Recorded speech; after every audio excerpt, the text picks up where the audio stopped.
immediately after the shock. Your job is to push hard and fast in the center of the chest in order to manually pump blood to the brain to keep the brain alive. Your compressions will not interfere with the heart trying to reorganize itself electrically, so do not worry about that.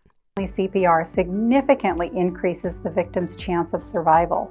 No más de 10 segundos para ver si hay señales de vida y si está respirando. Comience la reanimación cardiopulmonar. Coloque la parte de abajo de una mano en el centro del pecho del adulto. Her arm out of the way so she's not going to roll on it. Check the pocket for anything major or anything that's going to hurt her as I roll her over. With the other hand, I'm going to link fingers. I'm going to put that on the side of her cheek. I'm then going to lift her knee and roll her over in one movement. There we go. Then I would unhook her foot to 90 degrees